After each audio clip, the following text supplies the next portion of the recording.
Hello, I'm Bob the Booker and welcome to my channel. And today, carrying on with talking about the International Booker long list, I wanted to talk about Marta 210 by Hwang Sok-young and translated by Sora Kim Russell and by Youngjae Josephine Bae. And this is a book that is, well, I mean, it's now made the shortlist of the International Booker and is quite a long one. I will be talking a little bit about some of um, the parts of this book more broadly that I don't think need spoiler parts in there. I'm sort of talking quite broadly about this book because actually I don't think there are that many big events that I particularly wanted to sort of focus in on that would act as spoilers. So this should be a relatively spoiler-free review. I occasionally allude to various things within the book, but not in a kind of spoiling the plot kind of way, just more these things are covered within the book. So please feel free to enjoy this, hopefully whether you've read it or whether you've not read it. And let's talk about the book. So the core idea of this book is focusing particularly on the kind of the working class in South Korea. Well, what is now South Korea, but for much of this book is just generally Korea, sort of pre-separation. And I'm kind of intrigued by this in sort of several ways as well. It's been interesting seeing lots of Korean authors make it onto the International Booker long lists in recent years. I myself used to live in South Korea. I lived there for 2 years, a few years back. And the city I lived in, Gwangju, comes up a few times in this book because it was also the site of quite a big student and worker protest that is sort of still kind of commemorated to this day.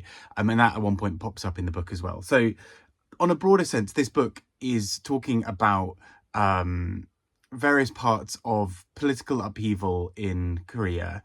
And we basically start the book looking at sort of Japanese colonization. And so when Korea was under Japanese rule, we then look at sort of the period that came sort of immediately after they were liberated, and then the sort of closer to the current time, looking at kind of workers' rights now. And I will sort of commend the book on the, right from the top here, of being a really interesting exploration of that history and those various periods of history for Korea, because these are quite rapid transformations. As a country, Korea is one of those places that really is sort of almost unrecognizable from the 80s. In sort of late 70s, early 80s, Korea was one of the poorest countries in the whole world.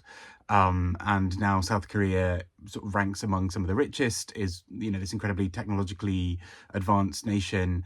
And so lots has changed very, very rapidly. And it's something that myself, when I lived there, you see, because you see sort of an older generation who would have lived through some of those harder times, who just have a radically different perspective on the world.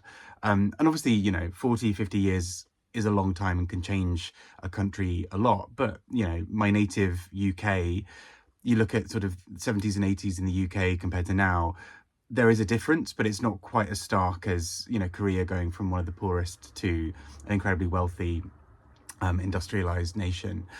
And so a big part of this book really looks at the kind of the unsung heroes and the kind of unspoken about people in that history, which is often the workers and the working class.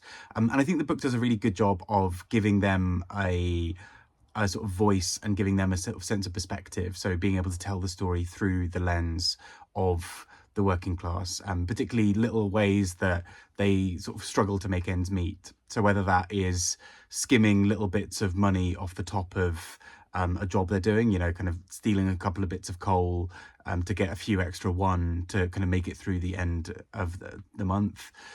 Whether that is, kind of doing anything and everything that's needed. At one point, there's a really big focus in this book on people who are almost these sort of turncoat figures who, particularly during the Japanese occupation, work with the Japanese because that's where the better jobs are, and the better paying jobs are.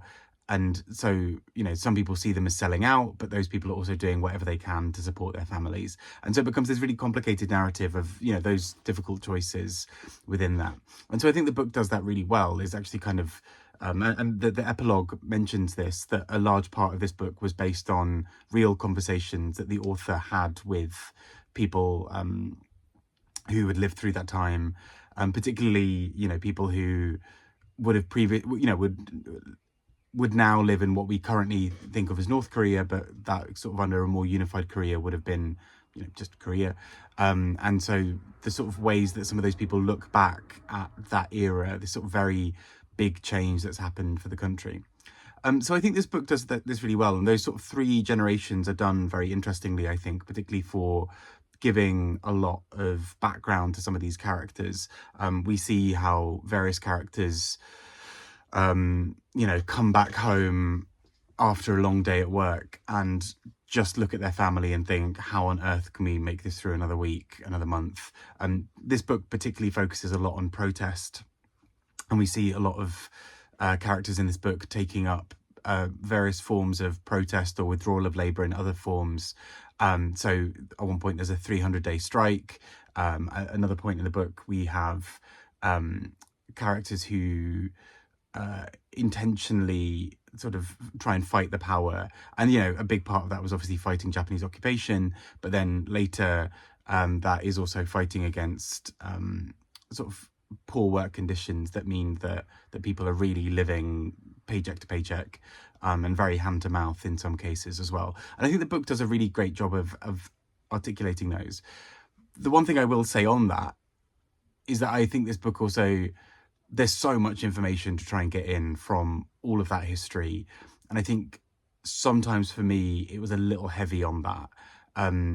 Which, sometimes I really wanted to go back to the humans in this story. And instead I felt like it was sort of, we were going through a few of the bits of sort of political machinations for what was really going on, which has its place and is still really useful. But I think occasionally it kind of got in the way for me sometimes. And I found myself a bit like, okay, we're just, this book feels quite long at times. I mean, it is about 500 pages, but like sometimes it felt longer because of some of those parts. That said, I still do think it's an incredibly well thought out and researched book, in the ways that it captures a large amount of what is going on in Korea at the time.